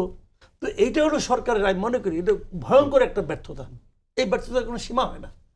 কেন তারা দুদক, তারপরে দুদক আমি পাচ্ছি না, তার মানে কি? আপনি দলীয় লোক নিয়োগ করতে হবে কেন? আপনি দলের বাইরে রাখেন। দুদকটা কখন বাংলাদেশে দুদক মানে হলো সরকারি দলের দুর্নীতিকে সার্টিফিকেট দেওয়া। আমরা দিন ধরে দেখে তাই আসছি। দেখছি, clean তো sheet আমরা দেয়া এই সবাইকে। সরকারের কাছ থেকে ভালো কিছু আশা করি। তো সেটা যদি দলীয় লোক নিয়োগ করেন, ওই যে মোস্তাকুর রহমান মতো লোক যদি বাংলাদেশ ব্যাংকের গভর্নর বানাইছেন, এটাতে সরকারে কি 1 পয়সার সুনাম বৃদ্ধি হয়েছে? 1 পয়সা? তাকে জবাবদিহি করতেই হবে। মানে এই লোক যতদিন থাকবে জবাবদিহি করতে হবে। ডক্টর খলিলকে পররাষ্ট্রমন্ত্রী বানাইছেন, সরকারে 1 পয়সা সুনাম বৃদ্ধি হয়েছে? হয় নাই। দুদক ঠিক করতে পারছেন না, কোনো লাভ হয়েছে আপনার? আমি আপনার হাতের সময় 1 মিনিটে আপনার বলতে হবে। আচ্ছা, আমি একদম শেষ করে দিই। সেটা হলো প্রথমে যে ভাইয়া জুলাই সনদের কথা আনছেন, আমি কেন জানি আসলে এটা আনবো না করে নিয়ে আসা হয়। দেখেন, যেটা আমরা সবাই সই করেছি, 33টা রাজনৈতিক দল সই করেছি। এখানে আপনার ওই যে ভাই যে বলেন 84টার কথা, এর মধ্যে 47টা ছিল, 47 বা 48টা ছিল মূলত সংস্কারের বিষয়। তার মধ্যে এই 47টা যখন ওই অধ্যাদেশ হলো, অবৈধ অধ্যাদেশটা হলো রাষ্ট্রপতি দিয়ে, যদিও রাষ্ট্রপতি নিয়ে অনেক কথা, একসময় শপথের সময় ভালো লাগছে, এখন ভালো লাগে না। তো না, আমি বলছি রাষ্ট্রপতি যে আদেশটা দিয়েছে, অধ্যাদেশ না, আদেশটা দিয়েছে, অবৈধ আদেশ, এই 47 থেকে ওখানে 30 হয়ে গেছে কোনো এক অজানা কারণে, এবং নোট অফ ডিসেন্ট ছিল না। এখানে কিন্তু সবাই মিলে সই করেছে সংবিধান সংশোধন সাপেক্ষে সংস্কারের বিষয়সমূহ। এখানে কিন্তু সংবিধান সংশোধন সাপেক্ষে বলা হয়েছে, ছুঁড়ে ফেলার কথা বলা হয়নি। তো ওভাবেই চলছে, এবং ওই অনুযায়ী যে 4টা বাকি আছে, ওই 4টার মধ্যে যে আপনার ওই যে কি বলে সুপ্রিম জুডিশিয়াল কাউন্সিল থেকে শুরু করে এগুলো আরও আলাপ আলোচনা করে করতে হবে। এই জন্যে হেল রাখা হয়েছে, নেক্সটে চলে আসবে ইনশাল্লাহ। আর লাস্ট যেটা বলছি, দুর্নীতির কথা আসছে, দেখেন দুর্নীতির বিষয়ে আপনি দেখেন, প্রিভেনশন ইজ বেটার দেন কিউর। এই সরকার দেখেন এই পুলিশ নিয়োগের ক্ষেত্রে কান্নাকাটি করে বলছে 120 টাকায় আমি চাকরি পেয়েছি। Have you ever seen that? তো ভাই 3 মাস হয়েছে, একটু ওয়েট করেন না। তো অস্থির হওয়ার কিছু নেই, পলিসি আছে, কাজ হবে ইনশাল্লাহ। জি, সবাইকে ধন্যবাদ। আর বিসিবি অনেক ভালো করছে ইনশাল্লাহ, যেটা বলছে এটা নিয়ে আরেকদিন লম্বা কথা বলতে আচ্ছা হবে আচ্ছা, ইনশাআল্লাহ। সার্জিস আলম, মাসুদ কামাল এবং লিঙ্কন ভাই, আপনাদের 3 জনকেই ধন্যবাদ আমাদেরকে সময় দেওয়ার জন্য। আপনাকে অসংখ্য ধন্যবাদ। দর্শক, এই ছিল আজকের সম্পাদকীয়তা। আগামীকাল আবার দেখা হবে একই সময়ে। শুভরাত্রি সবাইকে।